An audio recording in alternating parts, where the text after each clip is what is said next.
अशुभ भाग्य विधान जो हमें नाना प्रकार की दुख विपत्तियां संकट देते हैं, जो खूब नाम जप करता है उसके ऊपर किसी का प्रभाव नहीं पड़ता।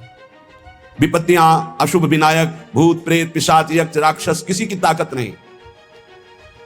कुछ लोग कहते हैं कि आप कहते हैं कि प्रेत सताता नहीं है, तो क्या प्रेत योनि नहीं है? क्या है? योनियां हैं, पर ये उनके लिए है जिनका कर्म भोग उपस्थित हो गया है। जैसे सृष्टि में सांप है, पर सबको काट लेगा क्या? उसी को काटेगा जिसका संस्कार है, कर्म भोग है। ऐसे ही हर योनियां हैं। कोई हमें कष्ट तभी देगा जब हमारा प्रारब्ध कर्म आ जाएगा भोगने के लिए। उसको सहन करने की सामर्थ्य या मिटाने की सामर्थ्य भगवान नाम में है।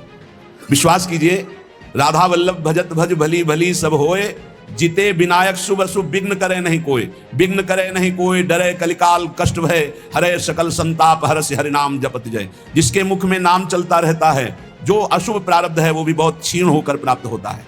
जैसे हमने कई बार सत्संग में सुनाया कि काशी में एक बहुत नाम जापक युगल उपासक रहते थे। पूज्य श्री मथुरा दास जी के श्रीमुख से सुना। वो कभी विश्वनाथ जी के दर्शन करने नहीं जाते थे, समय ही नहीं था। जो उपासक एकांतिक भजनानंदी है उसको समय ही नहीं होता अपने ठाकुर सेवा, अपनी दिनचर्या, तो उनको कभी ऐसा महसूस भी नहीं होता कि हम प्रभु से अलग है, क्योंकि प्रभु के नाम रूप लीला धाम में हर समय चित्त जुड़ा रहता है। तो काशी विश्वनाथ जी की जो सेवा के प्रधान थे वो बहुत बड़े ज्योतिषाचार्य थे। उनके मन में एक जलन हुई कि ये काशी में रहकर विश्वेश्वर विश्वनाथ के दर्शन करने नहीं आते और बड़े वैष्णव हैं, भगत हैं। तो वो समय के अनुसार तत्काल विचार करते थे। तो विचार किया उनके जीवन के विषय में, तो लिखा था कि परसों म्लेच्छ सेना आएगी और उनका सर्वनाश कर देगी। तो उनका हाँ, विश्वनाथ जी के दर्शन न करने से अशुभों का नाश नहीं होता, जरूर इनको अशुभ भोगना पड़ेगा। और वो नाम जापक थे, उनका प्रारब्ध था। उन्होंने ज्योतिष के द्वारा विचारा और परसों गए। जब वहां गए तो पूछा कि भगत जी कहाँ? बोले स्नान कर रहे हैं। बोले मध्याह्न में स्नान? बोले ये तो पता नहीं, पर स्नान कर रहे हैं। स्नान करके आए तो उन्होंने कहा मेरी ज्योतिष आज तक कभी गलत नहीं हुई।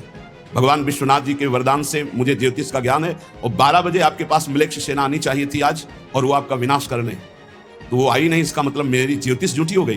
बोले नहीं, आपकी ज्योतिष झूठी नहीं हुई, म्लेच्छ सेना आई थी। बोले यहाँ तो सब यथावत है।